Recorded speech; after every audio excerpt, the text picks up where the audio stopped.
Hey everybody, my name is Eveliina Holmgren and I'm a psychology lecturer at Metropolia University of Applied Sciences in Finland.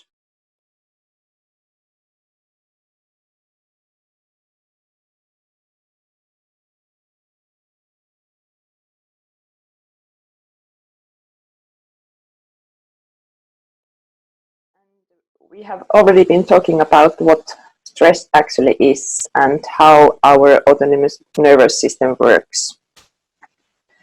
And we've been talking about our old brain and how our bodies actually react to the stress of the current day, like what we are experiencing today, in the same way as when we were hunter-gatherers and we were living in the caves and where the sources of stress were like snakes or some other threats.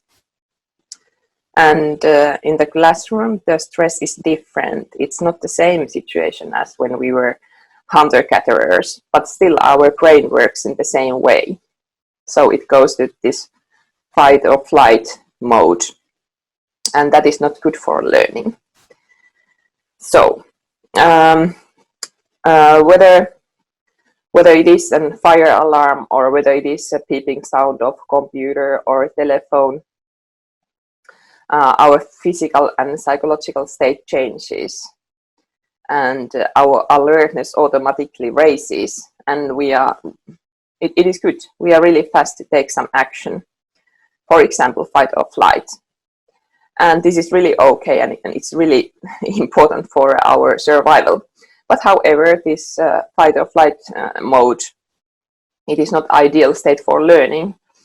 And that is why in the classroom we don't want ourselves as teachers or our students to be in that state. So we need to do something.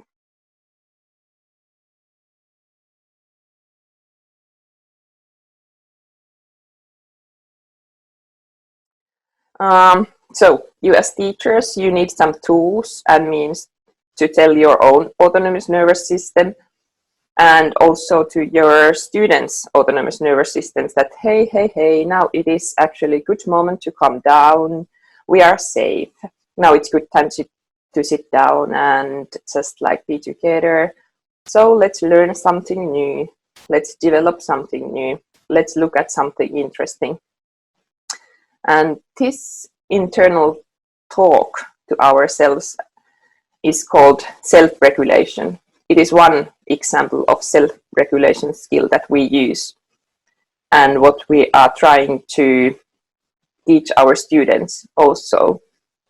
So the way that how we can talk to ourselves, this inner talk, how we can use it to regulate our autonomous nervous system. How can we use this internal talk to regulate our moods, and how can we use it to also change our physiological state so that we could better adapt to learning situation, for example, that we could better come and benefit more of the classroom situation where we should be able to learn. So for this purpose, we are now going to talk about self-regulation skills and how to teach them at schools.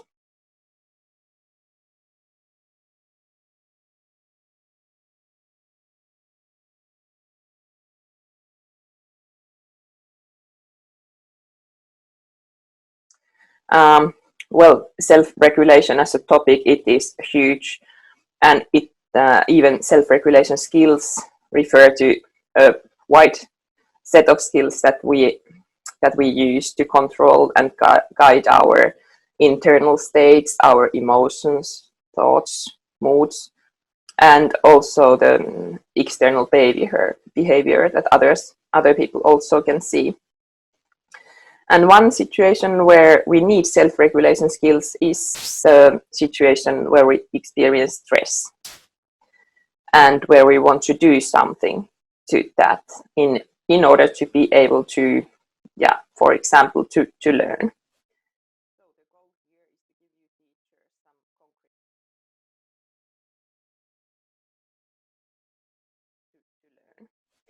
So the goal here is to give you teachers some concrete ways of handling stress in the classroom.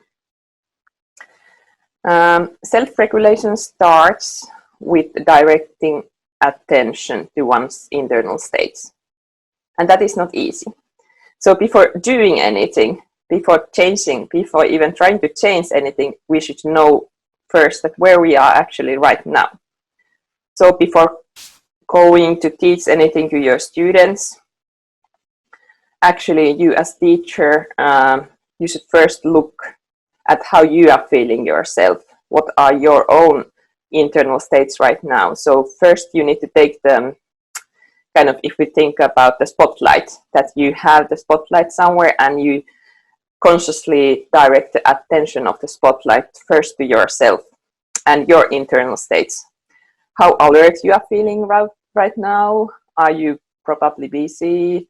Have you been just like running around the whole day? Are you a bit tired, maybe hungry, frustrated of something, a bit upset, or really happy and excited?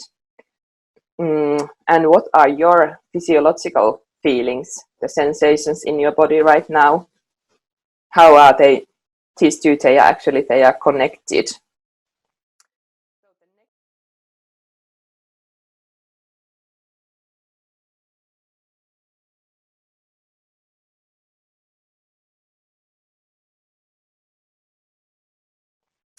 So the next thing is to teach your students to ask these same questions of themselves, to teach the students to take the attention, the conscious attention, and direct the spotlight to how they are feeling right now.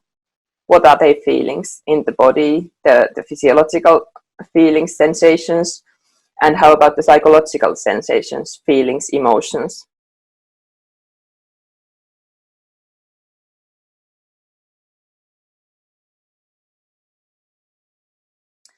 So, how can I teach it? How can I teach my students to like stop doing those external things, stop paying attention to what is actually happening in the classroom, and just like take the initiative to focus on themselves and their internal things? This really needs practicing in the classroom. It needs stopping the other things, and it needs the moment to calm down. And the students, of course, they might ask that, well, how can I feel now? How can I know how I feel? Where do I know, like, what are my emotions?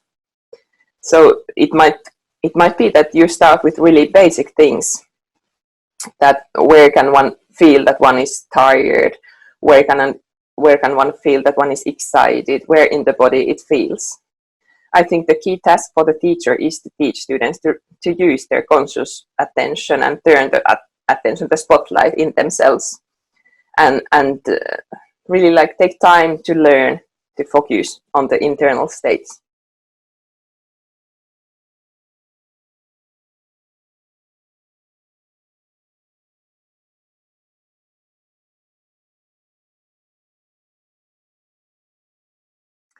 And then when the students have learned to pay attention to their internal states, then you can start teaching them skills to identify that, well, there's this and this feeling and sensation, and maybe we can give it a name. Maybe we can identify it and even like remark it, notice it, that, okay, these are my feelings and they have different names.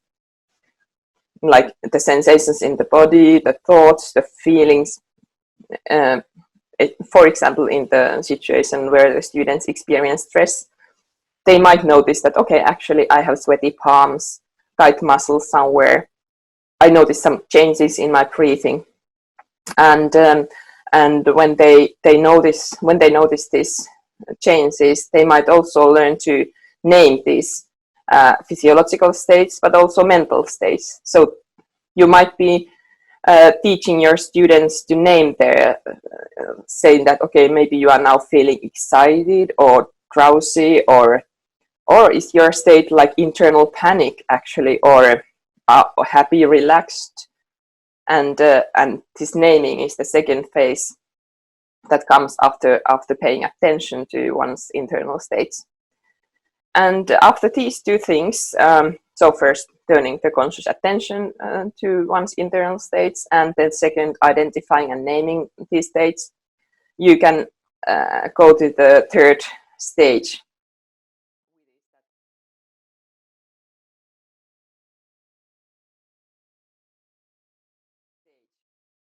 With is that, well, what can we actually do with these sensations we have noticed in ourselves? So, for example, if one is really tired and hungry and drowsy and does not feel like doing any schoolwork actually, so what should be done to increase the activity level? Or if one is really excited and cannot concentrate at all and is really like in the high activity mode, what are the ways of actually calming down and to be more in the learning state of mind? So these are the grounds and reasons for which we think that it is important to teach self-regulation skills at schools, and how teaching of these self-regulation skills actually begins. Thank you.